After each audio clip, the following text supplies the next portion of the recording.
ଜୟ ଜଗନ୍ନାଥ। ଆଜିର ଶୀର୍ଷକ ପ୍ରାର୍ଥନା କ'ଣ? ଯେତେବେଳେ ମଣିଷ ସାମ୍ନାରେ ବିକଟ ପରିସ୍ଥିତି ଆସେ ନା, ସେତେବେଳେ ମଣିଷ ଭଗବାନଙ୍କୁ ପ୍ରାର୍ଥନା କରେ। ସେ ସେଇ ସ୍ଥିତିରୁ ବାହାରି ଆସିବା ପାଇଁ ଈଶ୍ୱରଙ୍କୁ ପୂଜା ଅର୍ଚ୍ଚନା କରେ। କିନ୍ତୁ ଏହି ପ୍ରାର୍ଥନାର ବାସ୍ତବିକ ରୂପ କ'ଣ? ଏହା ଉପରେ କେବେ ଆମେ ବିଚାର କରିଛେ କି?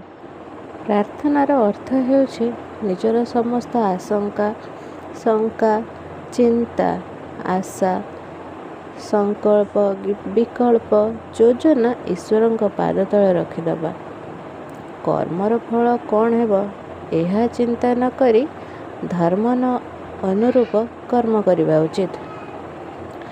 ଈଶ୍ୱରଙ୍କ ଯୋଜନାକୁ ନିଜର ନିୟତି ମାନିବା ଉଚିତ। ଏହା ହିଁ ତ ପ୍ରାର୍ଥନା। କିନ୍ତୁ ଈଶ୍ୱରଙ୍କ ଯୋଜନାକୁ ବୁଝିବା କ'ଣ ଏତେ ସହଜ ନା କ'ଣ? ସେସବୁ ତ ଆମ କର୍ମର ପରିଣାମ ସଦୃଶ ଆମକୁ ମିଳିଥାଏ ନା।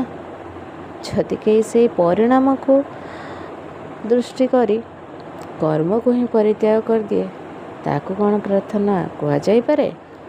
ବାସ୍ତବରେ କର୍ମ ହିଁ ଜୀବନ। ଫଳକୁ ମୋହନ କରିବା ହିଁ ପ୍ରାର୍ଥନା। ଯେଉଁ ପ୍ରାର୍ଥନା ମନୁଷ୍ୟର କର୍ମରେ ବାଧା ସୃଷ୍ଟି କରେ, ମନୁଷ୍ୟକୁ କର୍ମ କରିବାକୁ ହିଁ ଦିଏ ନାହିଁ, ତାହା ପ୍ରାର୍ଥନା ନା ପରାଜୟ? ସ୍ୱୟଂ ଆପଣମାନେ ବିଚାର କରନ୍ତୁ।